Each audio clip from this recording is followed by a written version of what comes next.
Olá, bom ter você aqui novamente para mais uma videoaula vinculada ao curso EA 072, Inteligência Artificial em Aplicações Industriais, ministrado junto ao programa de graduação em Engenharia de Computação da Unicamp. Estamos no tópico 8, denominado Estruturas e Estratégias de Busca.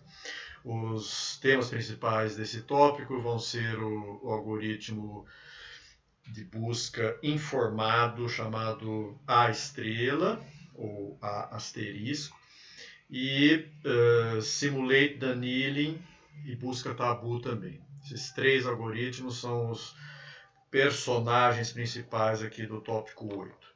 Então a IA clássica, voltada para o processamento simbólico, pode ser dividida em representação do conhecimento e busca. Né? Então essa IA clássica é o que nós estamos cobrindo nessa parte 2 do curso. Na parte 1 a gente trabalhou com técnicas de inteligência computacional. Né? E sistemas especialistas, sistemas baseados em regras, tem a ver com essa primeira parte aí chamada de representação do conhecimento. E as técnicas de busca nós vamos enfatizar mais agora nesse tópico, embora já tenhamos abordado várias alternativas aí ao longo do curso e vamos dar o devido, vamos fazer a vinculação no momento certo, ok? Então, em problemas de busca, o espaço de busca e suas propriedades topológicas são definidos pela técnica de representação do conhecimento, ou seja, como que eu codifico a solução candidata. E esse foi justamente o tema do tópico 7, anterior a esse tópico que estamos vendo agora. E aqueles que ainda não assistiram ao tópico 7, por favor, interrompam essa videoaula e optem por assistir primeiro o tópico 7 antes de continuar aqui, ok? Em espaços discretos, normalmente a busca vai se dar num grafo, né? Sendo que a solução vai ser um dos nós do grafo. Né? Em espaços contínuos, eu vou percorrer um espaço denso em busca de um ponto. Né? E então as técnicas de busca que a gente vai tratar aqui envolvem como explorar os espaços matemáticos de soluções candidatas ou como ir construindo uma solução passo a passo, ok? Em ambos os casos, sejam espaços discretos ou contínuos, a noção de vizinhança do nó ou do ponto atual, né, é de grande relevância. A gente vai comentar aqui, sem entrar em detalhes, né, sem dar muitos exemplos, né, busca local, por exemplo. A busca local é uma estratégia que requer a definição de uma vizinhança para eu ter essa noção de localidade, né? A noção de localidade, a noção de vizinhança requer um espaço métrico, né, para que eu meça a distância aí. Tá? Bom, existem várias estratégias de busca e aquela que vai ser mais adequada para o seu caso, para o seu problema, né, vai depender da natureza do problema e de como os operadores se adaptam aos desafios que vão se apresentando. Tá? Então existem as técnicas de busca não informadas e as informadas. As não informadas são aquelas que usam apenas informação de ordem zero. Professor, mas é não informada ou é informada? Porque se usa informação, entenda, informação de ordem zero é o valor da função no ponto ou no nó do grafo. Tá? É uma informação, sim, mas chama-se busca não informada porque, dado o ponto que eu estou e com o seu valor de qualidade relativa, o mérito daquela solução candidata, né, eu não sei para onde me dirigir. Não há nenhuma informação sobre para que lado eu devo caminhar agora no espaço de busca visando localizar soluções ainda melhores que essa atual. Tá? Então, ela é não informada nesse sentido de não ter informação de gradiente, por exemplo, de tendência de melhora, de direção de caminhada, tá? A partir do ponto atual. As estratégias de busca também podem ser populacionais e não populacionais. Os algoritmos que que a gente já viu lá no tópico 2, algoritmos evolutivos são claramente populacionais, e os dois que vamos ver aqui, tanto a busca tabu quanto o simulated annealing, são algoritmos não populacionais. Professor, antes de ver, dá para adiantar quem tem mais mérito, qual é a técnica mais vantajosa, a busca populacional ou não populacional? Mais uma vez, a resposta não é fácil e não é definitiva, né? Depende da aplicação, depende. É sabido que uma abordagem populacional acaba ocupando mais recursos, porque você tem que manter uma população de soluções candidatas e ir atualizando essa população ao longo da busca, tá? Enquanto que as buscas não populacionais trabalham com um único indivíduo a cada momento, tá? E depende, tem algoritmos não populacionais que se dão melhor em certos problemas e algoritmos populacionais que se dão melhor em outros, tá? Depende também dos operadores e desse custo-benefício de ter uma população ou não, né? Bom, as buscas também podem ser com decisões determinísticas e com decisões estocásticas. E aqui também cabe um alerta, né? Se você for vender um produto aí no mercado e ele tiver decisões estocásticas, o que acontece? Cada vez que o usuário vai usar o produto, ele vai dar uma resposta, potencialmente vai dar uma resposta diferente, né?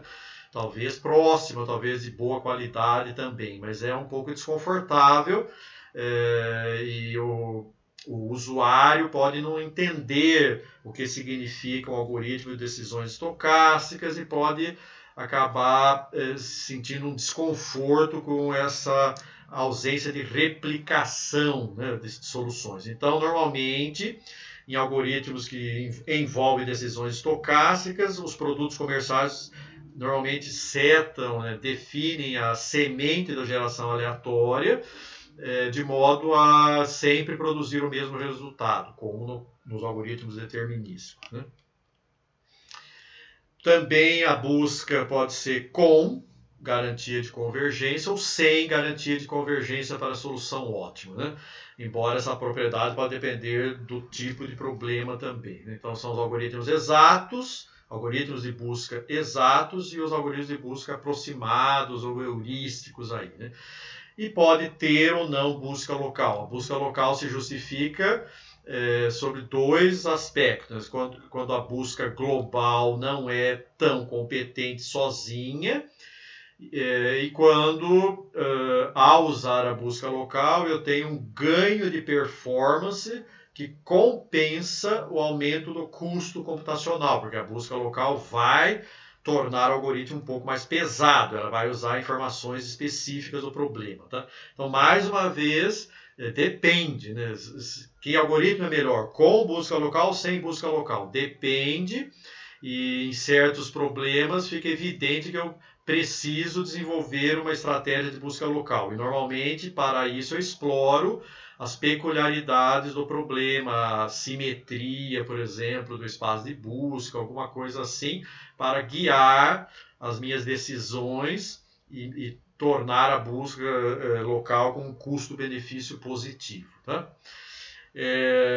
Uma busca, enfim, então veja quantas variantes existem aí. A gente vai tratar alguns aspectos aqui e vamos também explorar algumas buscas nas atividades computacionais, né, para dar um pouco mais de confiança para você na hora de encontrar um desafio aí quando você estiver no mercado, tendo que resolver algum problema que envolve busca, né? Então você vai ter algumas dicas de por onde começar, ou vai dominar alguns algoritmos que vão servir assim de ponto de partida para as suas implementações, tá? Bom, uma busca não informada é também chamada de busca cega, aquilo que eu falei, né? Se eu não sei para onde ir, eu estou numa exploração cega do espaço de busca. Qualquer que seja a estratégia de busca, é desejável estruturar a busca de modo a evitar ciclos. E, particularmente, o algoritmo que a gente vai ver chamado busca tabu, ele foi concebido particularmente, né, para evitar ciclos. A gente vai falar disso. Essa é a motivação principal para a utilização de árvores de busca em espaços discretos, que é o foco aqui da nossa primeira parte. Eu vou falar, a gente vai chegar no algoritmo A estrela ou A asterisco, né, que é um algoritmo de exploração de uma árvore de busca. Ok? Então vamos inicialmente tratar os algoritmos de busca não informados e depois falar dos informados, né? Dentre as várias estratégias para busca cega em árvore, será dada ênfase aqui a apenas algumas delas. É importante salientar que, embora o custo de cada uma seja distinto, todas as propostas aqui apresentadas se tornam computacionalmente intratáveis quando o número de folhas é muito grande. Então, que fique muito claro, nós vamos ver algoritmos aqui razoavelmente escaláveis, mas todos eles se tornam intratáveis quando o problema tem uma explosão combinatória de possibilidades, por exemplo, né? É importante ter isso muito claro. A gente vai falar, por exemplo, que o algoritmo A estrela, ele é ótimo no sentido de que ele faz ele realiza o menor número de passos, desde a raiz da árvore de busca até a solução. Tá? Poxa, ele é ótimo então ele é sempre tratável? Não, ele vai se tornar intratável dependendo do tamanho dessa árvore de busca. Né?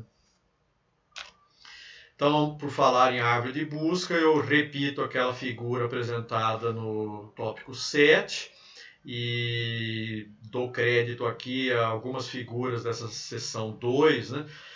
Foram tomadas de notas de aula do professor Fernando Gomide, meu colega de departamento na Unicamp.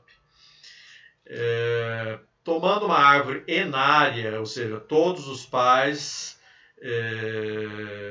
ou todos os nós que não são folha, têm N filhos. Então a gente chama a árvore enária, uma árvore em que todo nó interno ramifica em N nós subsequentes, tá? Chamados nós filhos. Então, tomando uma árvore enária equilibrada com a altura H, que é a distância até a raiz, né? Conta o número de arestas até a raiz, né? Então o número de caminhos possíveis é dado por N elevado a H. Evidente, né? Cada passo que eu dou, a cada incremento que eu dou na altura na árvore de busca, né? Eu tenho que fazer N testes. E se eu estou na altura H, então eu fiz N vezes N vezes N, H vezes, né?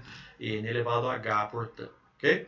Então, a primeira busca não informada que a gente vai ver aqui chama-se busca em profundidade, que em inglês recebe a denominação de Depth First Search. Tá?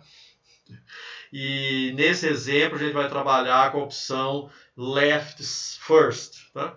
Poderia ser Right First, mas tem que tomar uma decisão e a busca vai priorizar sempre o ramo da esquerda. Né?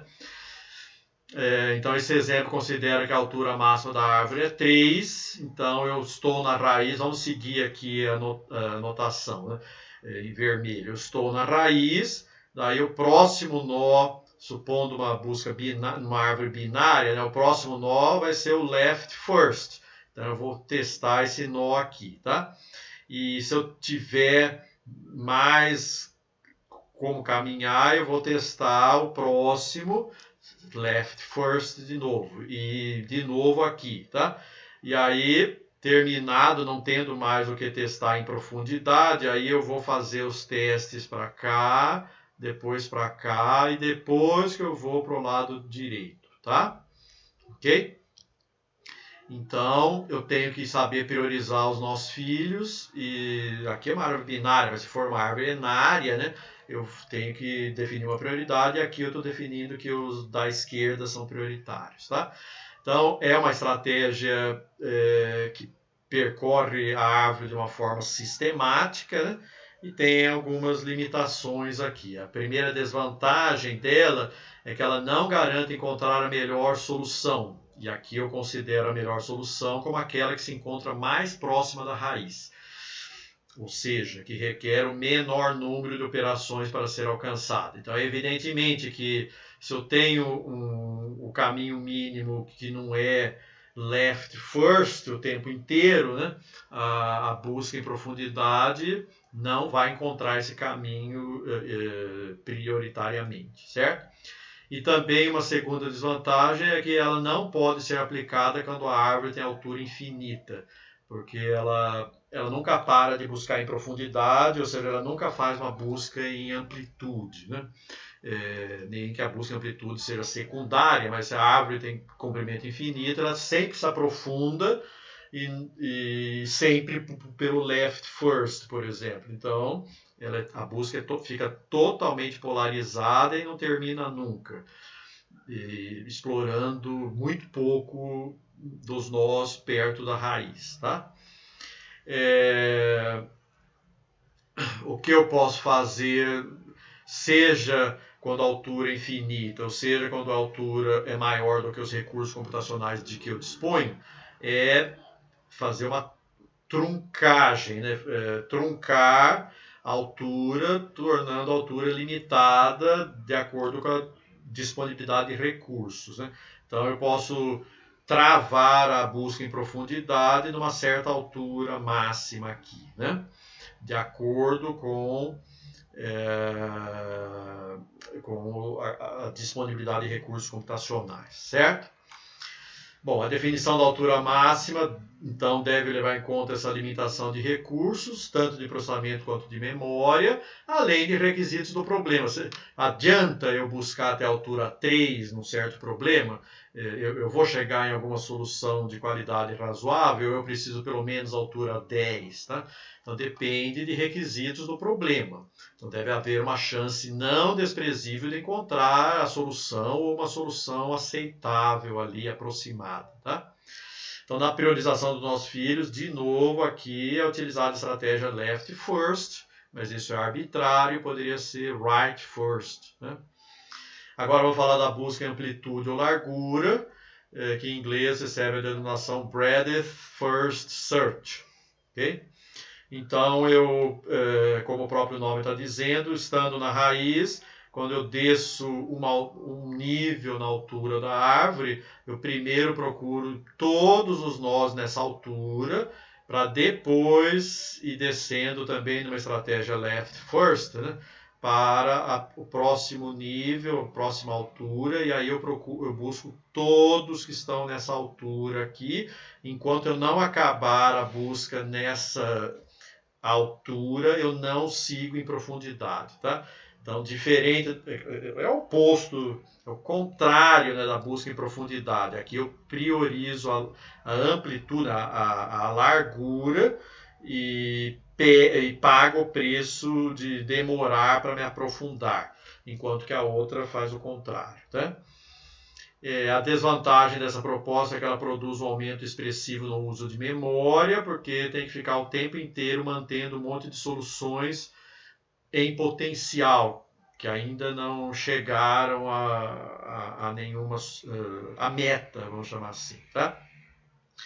E é um método de força bruta, que aqui, diferente da busca em profundidade, né, há uma garantia de encontrar a melhor solução. Lembrando, de novo, que a melhor solução é aquela mais próxima da raiz. Ok? Então, aqui ficou, acho que já está bem claro o contraste entre as técnicas em profundidade e amplitude, mas esse slide está com esse sentido das flechinhas, está deixando bem claro como eu exploro a árvore de busca na abordagem em profundidade aqui à esquerda e abordagem em amplitude à direita, tá? Muito bem. Então, comparando as três estratégias, ou seja, a profundidade limitada e a amplitude, sendo N a ordem do nó, H a altura da árvore, H máxima, altura máxima para a busca, e H da solução, altura da solução, né? Então, o tempo de processamento para as três técnicas aparece aqui, tá? O custo de memória temos aqui, a única ótima é a busca em amplitude e a única completa é a busca em amplitude, tá? Então ela é uma busca mais custosa em termos de memória e também em termos de processamento, mas ela é ótima, ok? Mais uma vez, dependendo das dimensões de n e de h sou aqui, né, o algoritmo se torna inviável. Bom, vamos ver um exemplo então de busca em árvore usando esse quebra-cabeça de 8 posições aí. Então o objetivo é chegar ao final com essa configuração dos números em sequência aqui, deixando o centro em branco, né? Então o problema é partir de uma configuração qualquer para os números, nas 9 posições aqui, os inteiros de 1 a 8, né? Nessa grade 3×3, e chegar a essa configuração final. Então, inicialmente é necessário definir uma representação em árvore para esse problema, seguida da definição de uma forma eficiente de buscar a solução percorrendo a árvore. Então, nem todo problema é passível de busca em árvore, né? Para isso, eu preciso configurar o espaço de busca de modo a que a sua exploração possa ser feita em árvore, né? Então, considere a configuração inicial, que está distante dessa configuração final aqui, né? Então, essa configuração inicial vai ser o nó raiz da árvore, e há 3 movimentos possíveis. Olha lá. O 6 vir para baixo, o 7 vir para a direita, ou o 5 ir para a esquerda, tá? Para efeito computacional, em lugar de falar do movimento dos números, né, a gente vai, na verdade, mover o quadrado branco. Então, o quadrado branco pode ir para cima, para a esquerda ou para a direita, tá? É equivalente a mover os números, certo? Então, aqui estão os 3 movimentos. Em outras palavras, a configuração inicial tem 3 configurações sucessivas a elas. Portanto, o nó pai, o nó raiz, no caso, vai ter 3 filhos. Okay? E assim sucessivamente, a gente vai ver no próximo slide. Então, embora a sequência de passos acima se mostre adequada ao raciocínio humano, como eu falei, né, para a formulação computacional, o movimento do quadrado vazio é o mais indicado, tá? Nesse caso, o quadrado vazio pode expressar no máximo 4 movimentos possíveis quando ele está no centro. Ele pode ir para cima, para baixo, para a esquerda, para a direita. 3 movimentos quando ele está no centro de uma lateral, né? E 2 movimentos quando ele está num canto, tá? Na borda do quadrado 3×3. Com isso, a árvore de busca fica totalmente caracterizada e um fragmento dela pode ser visualizado a seguir. Ou seja, quando o quadrado está no centro, eu tenho 4 nós filhos. Quando ele está na borda, 2 nós filhos. E quando ele está no canto central, 3 nós filhos. Tá? Então está aqui uma amostragem dessa árvore de decisão para esse problema. Okay? A ideia, então, é percorrer essa árvore dando o menor número de passos, ou seja, fazendo o menor número de movimentos do quadrado branco, de tal modo a chegar àquela configuração final desejada. Okay? Por ser uma árvore com raiz, cada nó dessa árvore de busca possui um único pai e existe apenas um nó raiz, que corresponde à configuração inicial. Então vamos falar agora dos algoritmos de busca informados, e aí a gente vai resolver esse problema de um modo competente, tá? Então são também conhecidos como busca best fit ou busca heurística, tá? As buscas informadas são parecidas com a busca em amplitude, com a exceção de que a busca não procede de forma uniforme a partir do nó raiz da árvore.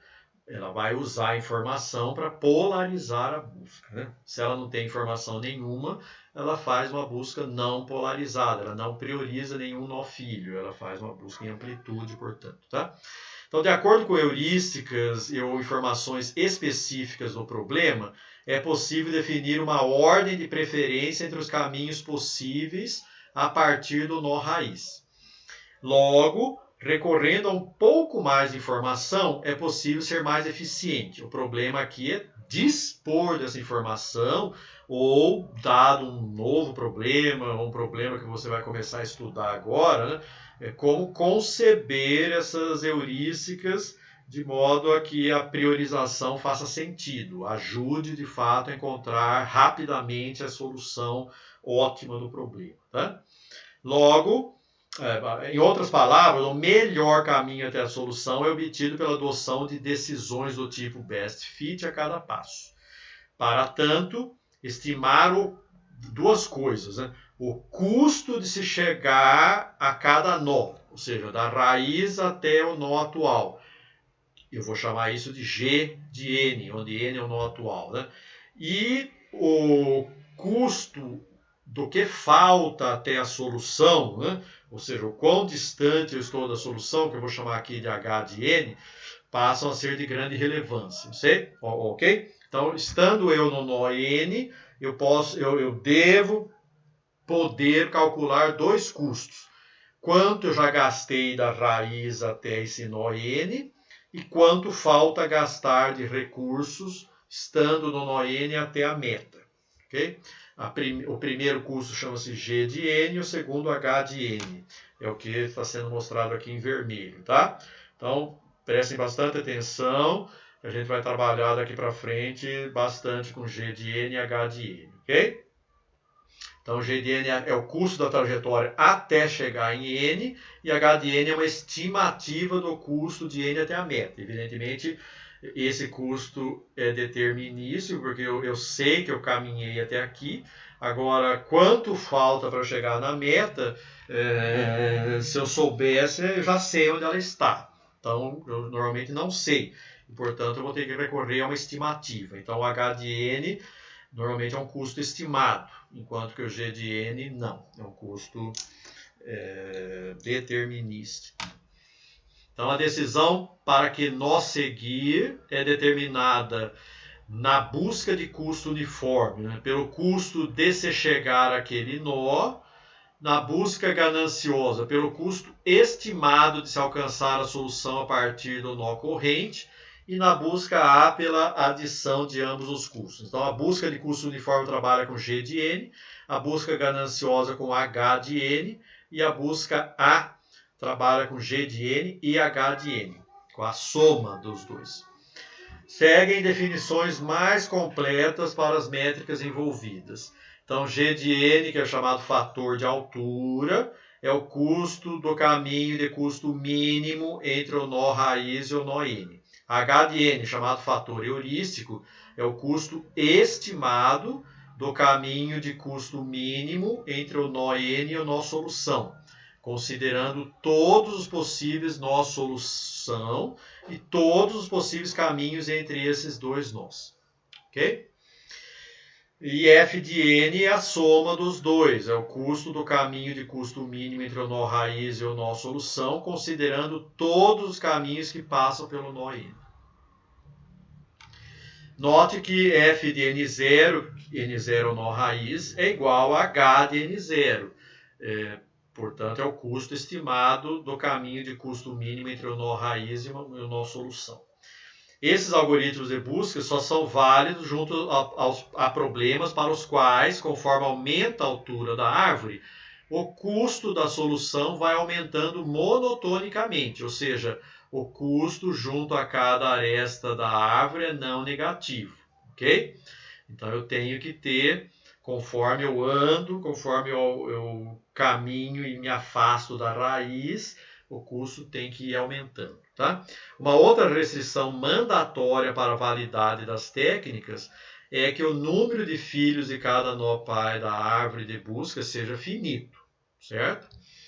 Quando o fator heurístico H de N nunca sobreestima o caminho, ou seja, quando ele é uma estimativa otimista, o caminho de custo mínimo real entre o nó N e o nó solução, ou seja, a estimativa é sempre menor ou igual que o real, então H de N é chamado de heurística otimista ou heurística admissível, e o algoritmo de busca é denominado A estrela ou A asterisco. Okay? Então tá aí, já tem uma definiçãozinha para o A estrela, mas nós vamos falar em mais detalhes a seguir. Então, primeiro, falando da busca de custo uniforme, ela leva em conta apenas o fator de altura G, escolhendo o nó com o menor G a cada passo. Então, eu priorizo sequenciar a minha busca, né? Investir recursos computacionais, dentre todos os nós que já foram explorados, aquele que tem o menor G de N. Tá?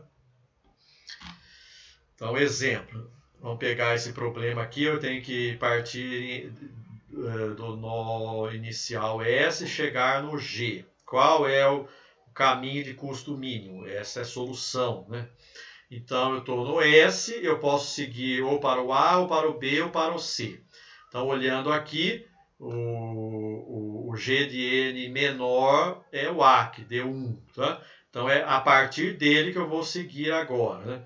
Então, eu priorizei vir para cá, e daqui eu só tenho uma opção, chegar no G, e o custo total G de N passou a ser 11. Tá?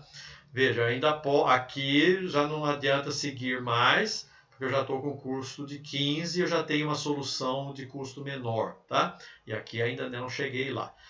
O custo só pode aumentar, então já está descartado esse caminho. Agora aqui não, aqui eu ainda posso melhorar. Então eu, estando em B, eu tenho uma única possibilidade que é chegar em G direto e o custo passa a ser 10 e, portanto, essa é a solução ótima. Tá?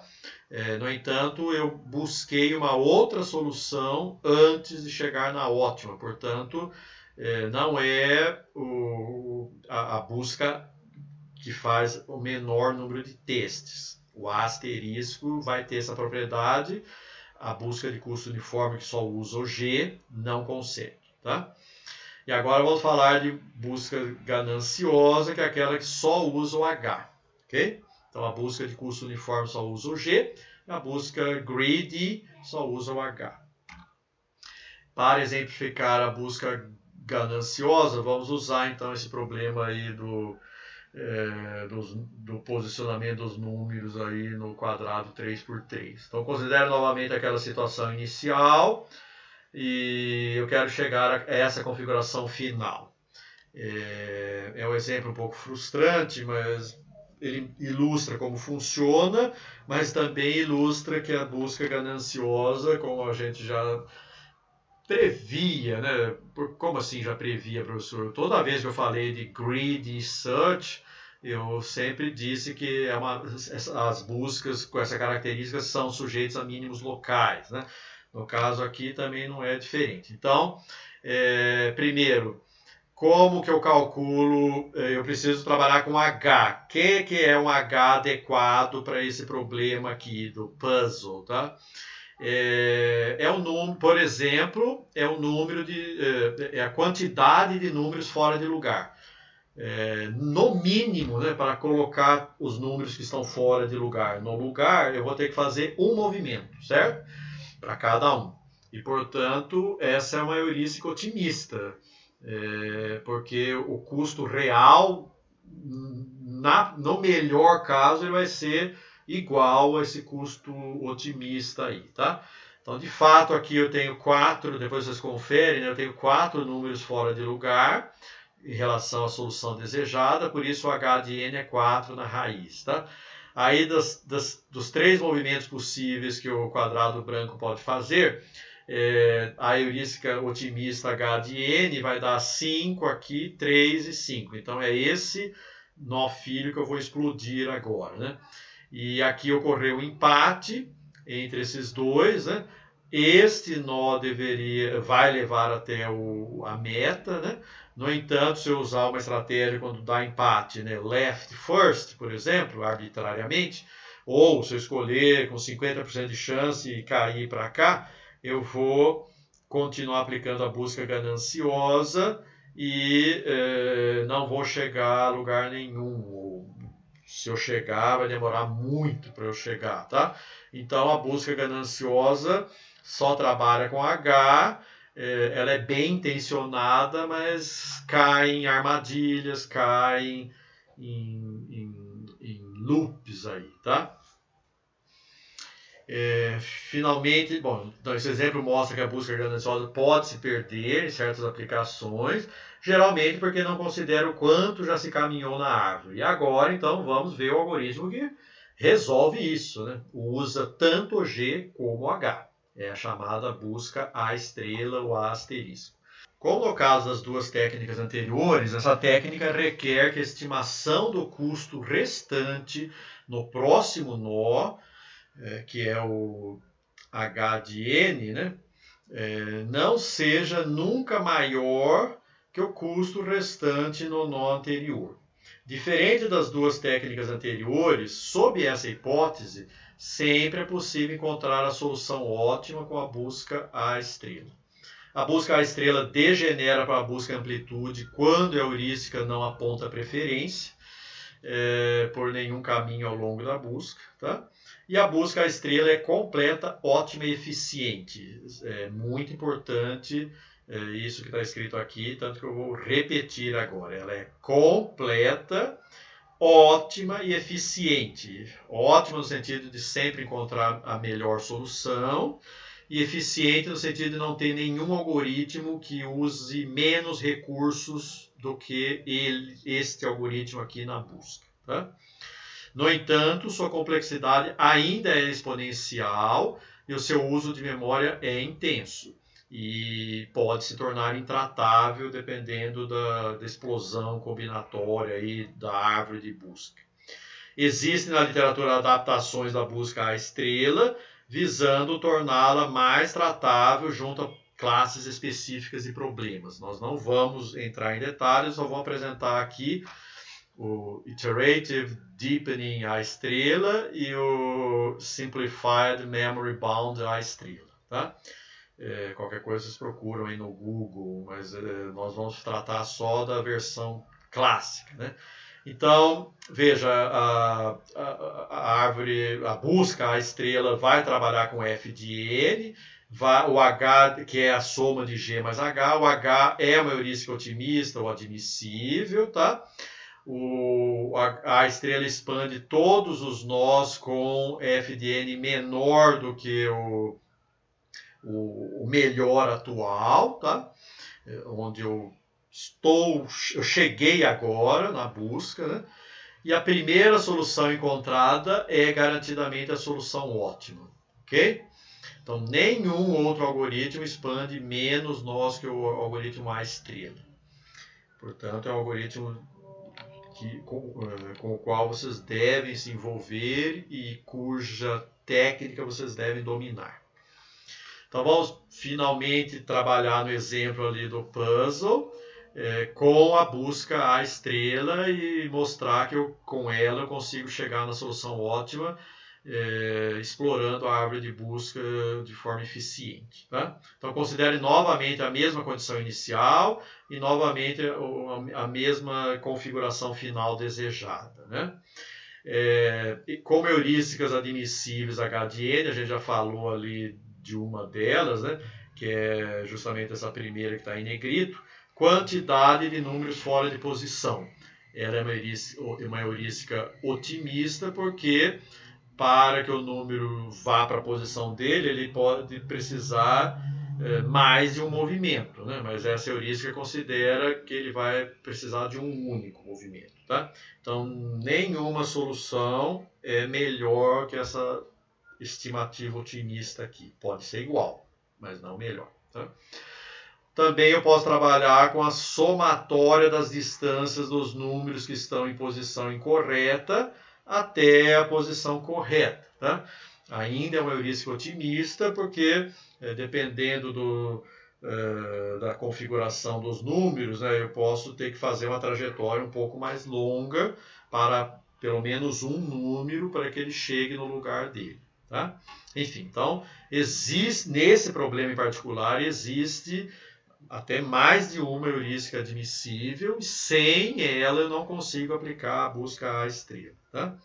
O G de N é simplesmente o número de deslocamentos que eu vou fazendo conforme me afasto da raiz da árvore. Portanto, o G de N sempre cresce uma unidade. Né? Então está aqui, o G de N é 0 na raiz e 4 é o H de N, tá? E então eu vou gerar os 3 filhos, como a gente já viu ali atrás. E agora eu vou trabalhar com G e H e dá para distinguir claramente aqui que 1 mais 3, esse filho aqui tem o menor F, né?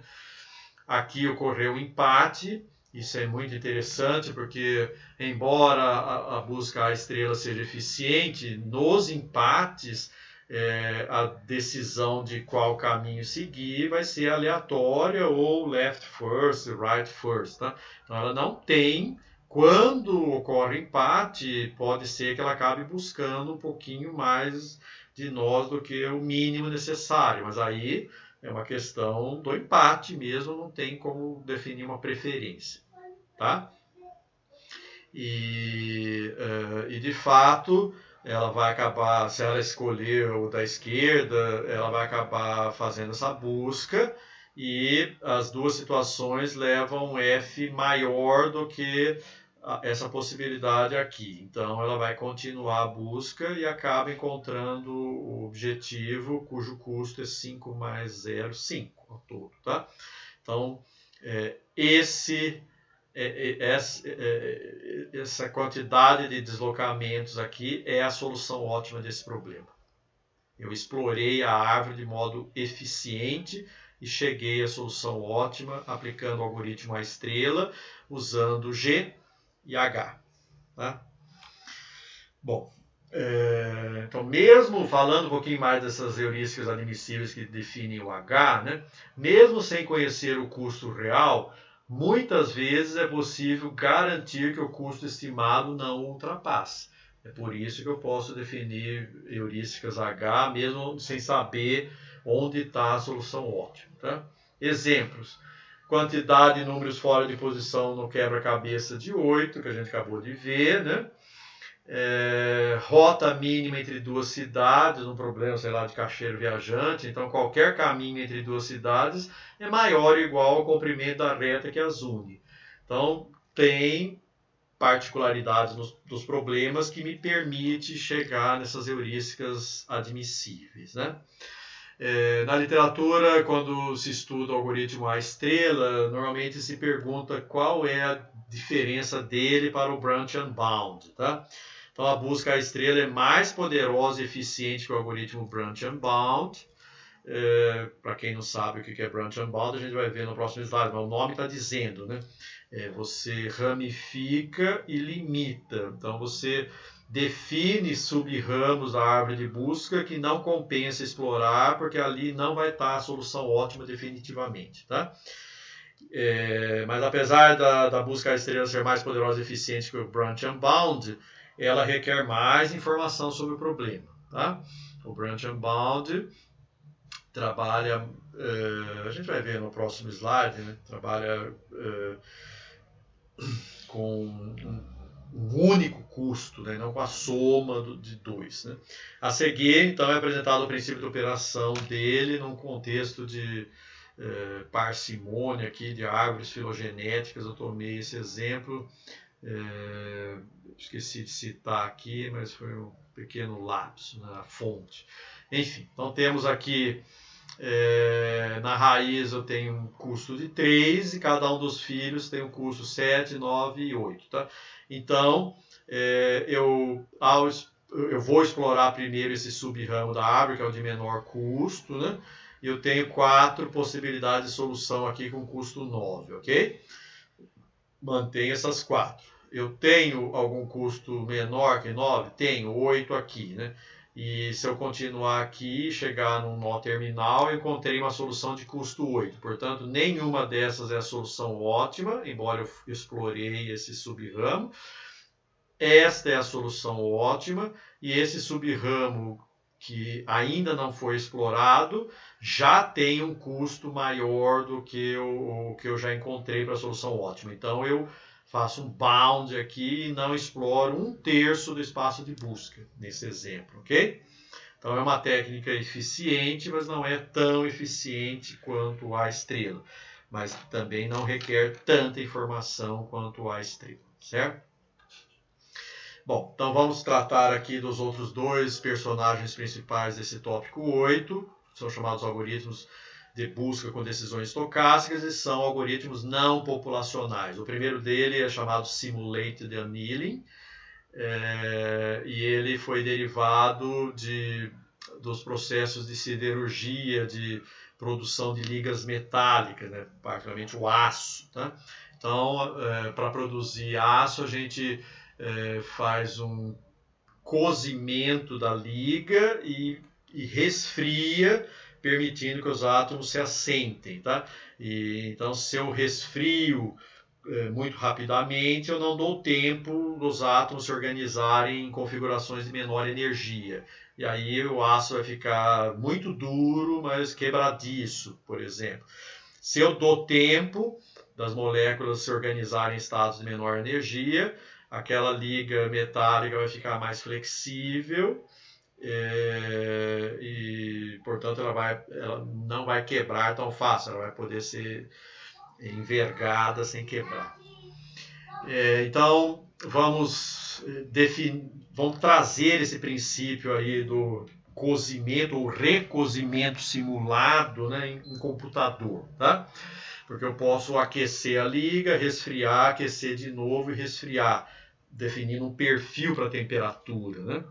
Então, o material dessa sessão está baseado em Gomes 2006, cuja referência é citada ao final dessas notas de aula, e é aplicável tanto para espaços de busca contínuos quanto discretos. O recozimento simulado é a meta-heurística mais antiga e um dos primeiros algoritmos a adotar uma estratégia explícita para escapar de pontos de ótimo local. A gente vai ver qual é.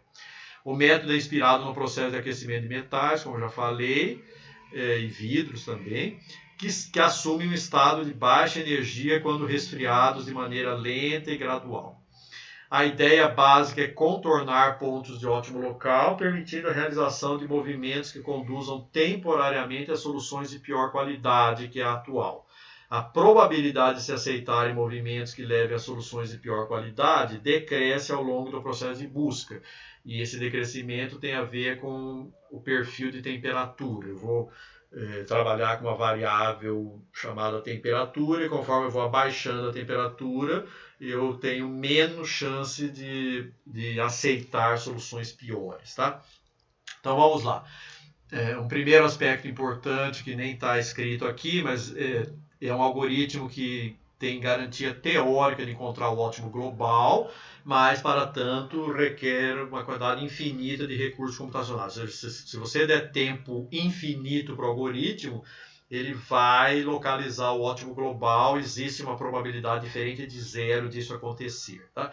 Então, é apenas uma probabilidade existencial, mas estatisticamente o algoritmo tem essa garantia e isso é um aspecto relevante da técnica. Tá? O outro aspecto que a gente está vendo aqui é se é um algoritmo não populacional, então ele vai funcionar assim. Vamos lá. Dada uma solução, eu vou perturbar essa solução e produzir um outro ponto no espaço de busca. Se esse outro ponto for melhor que o atual, tá? Então eu abandono o atual e fico com o novo. Tá? Sempre, com 100% de chance. Eu melhorei. Tá? Por outro lado, se nessa geração aleatória de uma perturbação no ponto atual, eu gerei um ponto pior do que o atual em termos de valor da função objetivo, né? Então eu vou mudar para ele com uma certa probabilidade, ou não. Tá? E essa probabilidade depende da temperatura e depende do quão pior ele é. Soluções muito piores têm menos chance de serem aceitas. E soluções pouco piores têm mais chance de serem aceitas. Mas depende também da temperatura naquele momento da busca. Tá? Professor, mas se eu admitir pioras, o algoritmo pode acabar divergindo. Tá? Aí que tá. Não é bem assim, porque eu aceito com 100% de probabilidade as melhoras e eu aceito com uma probabilidade menor, né, as pioras. E quanto pior for piora, né? Quanto mais intensa for a piora, menor a probabilidade de aceitá-la. Então, durante as milhares, até milhões de decisões probabilísticas que eu tomo durante a busca, né, há uma tendência a eu favorecer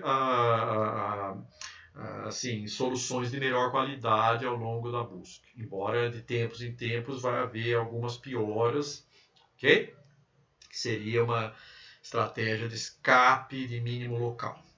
E matematicamente, como que eu implemento essas probabilidades de escolha das soluções piores, professor? Então vamos ver. Então o algoritmo inicia com a geração de uma solução inicial, ES, que pode ser obtida aleatoriamente ou de acordo com alguma outra heurística de inicialização. Se você tiver um conhecimento inicial, mais ou menos de onde está a solução ótima, você pode trabalhar com isso, né? Por exemplo, me dá um exemplo, professor, está muito abstrato. Então, digamos que eu estou fazendo a busca de um vetor binário, vou inicializar e posso pôr 0 e 1 em qualquer lugar, tá? Mas digamos que eu saiba que para o problema que eu preciso resolver, a solução ótima tem 60% de uns e 40% de zeros. Eu não sei onde eles estão, tá?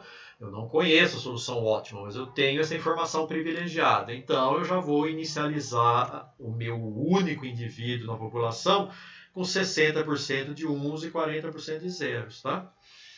Em seguida, é inicializado um parâmetro de temperatura, que é o principal parâmetro de controle do recozimento simulado. E essa temperatura vai ter um perfil ao longo da busca. Normalmente a temperatura ou cai ao longo da busca, ou ela tem ciclos de queda e aumento, daí o nome recozimento, tá?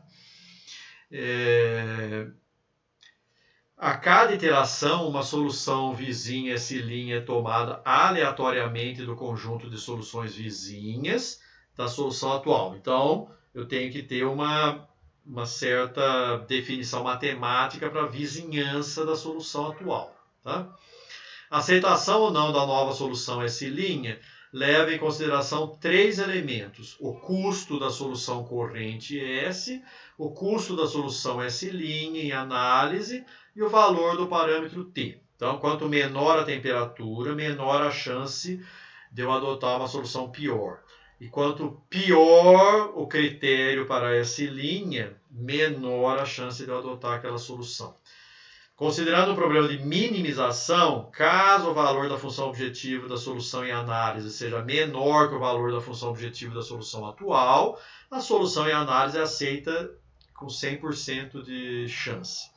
Caso contrário, a solução será aceita com uma probabilidade P, geralmente calculada de acordo com a distribuição de Boltzmann a seguir. Então, a seguir, essa fórmula implementa isso que eu acabei de falar agora, né? Quanto menor a temperatura, menor a probabilidade de eu aceitar uma solução pior. E quanto pior a solução, também menor essa probabilidade. Pronto. Essa fórmula matemática razoavelmente simples mostra exatamente isso. Veja, quando a temperatura cai, esse exponencial sobe, como é negativo, a probabilidade cai, tá? Quando a solução piora muito, essa diferença aumenta bastante e mais uma vez a probabilidade cai com isso, né? Então, toda vez que esse valor aqui, essa fração aumenta, eu tenho uma probabilidade menor. Pronto, tá definido aí a estratégia, a lógica do algoritmo numa expressão matemática que expõe aquilo que eu quero, ok? A seguir, então, é apresentado um pseudocódigo para o recozimento simulado, como vocês estão vendo aí. Gera a população inicial, inicializa a temperatura. Enquanto não atingir a condição de parada, eu seleciono um vizinho S'. Se ele for melhor que a solução atual, eu aceito incondicionalmente. Se ele for pior, eu aceito S' com uma probabilidade e atualizo a temperatura. Como falei, tem um perfil de temperatura, ela pode ir diminuindo gradativamente ao longo da busca, ou ir diminuindo, depois sofrer repiques de alta e voltar a diminuir, tá? Isso tudo, o comportamento, esse perfil de temperatura, claramente interfere na natureza exploratória ou explotatória da busca, certo? Então esse é o algoritmo Simulate Annealing, um dos algoritmos mais tradicionais aí da inteligência artificial, né, para buscas, seja em espaços contínuos ou em espaços discretos, tá? Agora vamos falar do último algoritmo aqui, chamado busca tabu. Como eu já mencionei rapidamente lá na introdução, ele é um algoritmo voltado para evitar ciclos, né? Ou seja, você busca, busca, busca e volta a cair num ponto, numa região já explorada. Busca, busca, busca e cai de novo ali. Isso não é razoável e representa certamente um custo um desperdício de recursos computacionais. Então, o material dessa sessão está baseado também em Gomes 2006 e é aplicável tanto para espaços de busca contínuos como discretos, como também o Simulate Annealing, tá?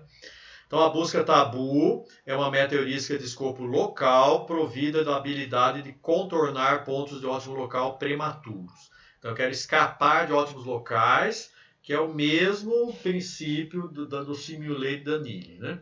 Então, para escapar de um ótimo local, eu tenho que piorar temporariamente para depois voltar a melhorar, tá? Isto é realizado via uma memória seletiva que reflete o histórico da busca, considerando soluções obtidas no decorrer do processo de busca. Assim, restrições que delimitam o espaço de busca são sistematicamente impostas, de modo que certas soluções se tornem proibidas ou tabu, no intuito de varrer regiões ainda inexploradas do espaço de soluções. Então, veja, eu estou explorando o espaço de busca e aprendendo com experiências. Então, se eu já passei por um certo conjunto de soluções, né, eu não gostaria de voltar ali. Mas digamos que as soluções na vizinhança serão piores que aquelas. Mas se eu as transformo em soluções tabu, eu não posso voltar a elas. Então eu vou necessariamente ter que ir atrás dessas outras soluções piores. Vou piorar o critério temporariamente, mas pode ser que eu escape de um ótimo local, tá? Então a memória de soluções tabu me ajuda, me incentiva, né, a explorar novas regiões do espaço, particularmente em situações onde eu estou já no mínimo local e preciso sair dali, tá? As origens da busca tabu datam de meados da década de 1960, mas sua versão atual foi formulada por Fred Glover em 1986. Desde então, o método vem sendo aplicado com sucesso a uma ampla variedade de problemas combinatórios de alta complexidade. Então, normalmente é aplicado a espaços discretos e eu preciso definir uma vizinhança, tá? É muito importante ter claro o que vai ser a vizinhança aqui.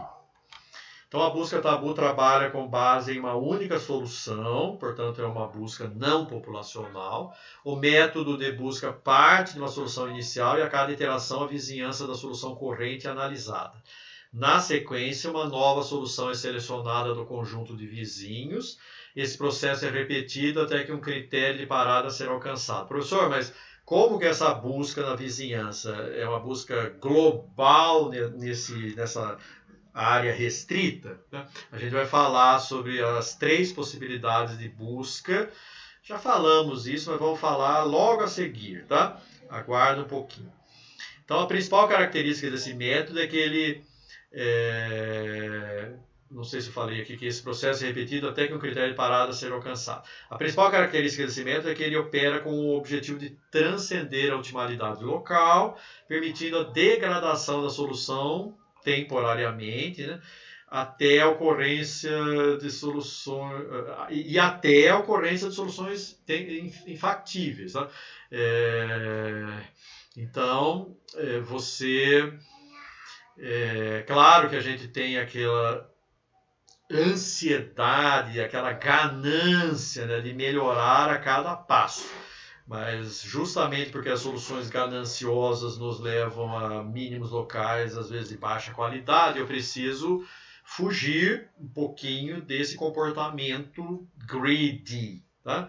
E a busca tabu, ao considerar algumas soluções tabu, eu vou ser forçado, mesmo que o meu comportamento seja greedy o tempo todo, mas se eu sou proibido de seguir por certos caminhos, eu vou acabar cedendo e assim, violar o meu princípio de melhorar sempre. E aí eu posso escapar de mínimos locais ruins. Né? Então a busca tabu conserva o histórico do processo de busca com o objetivo de contornar pontos de ótimo local. Durante a busca, certas soluções ou movimentos são considerados proibidos ou tabu. Em geral, soluções ou partes de soluções recentemente visitadas ou frequentemente obtidas são classificadas como tabu. Existem variações da busca tabu propondo melhorias, tais como estratégias de diversificação e memórias adaptativas, ou seja, qual o tamanho da minha memória de soluções tabu. Né? Então, tudo isso pode ser adaptativo. Em termos de algoritmos de busca populacionais, a gente já abordou de forma bastante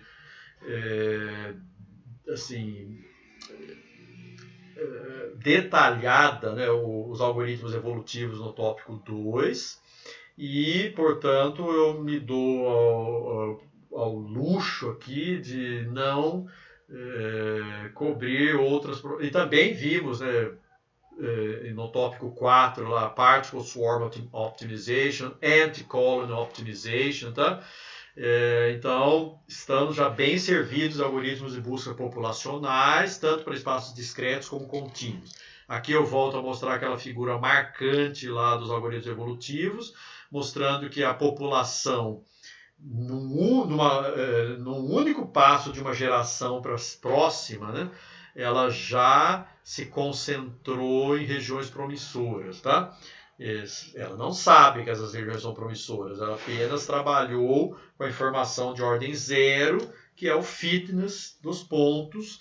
Inicialmente a amostragem é uniforme, porque eu não sei onde estão as regiões promissoras, e após a aplicação de reprodução dos mais aptos e morte dos menos aptos, embora a probabilidade de escolha não é determinística, então alguns indivíduos com fitness pior podem se manter na população, enquanto outros de fitness melhor podem ser extintos, tá?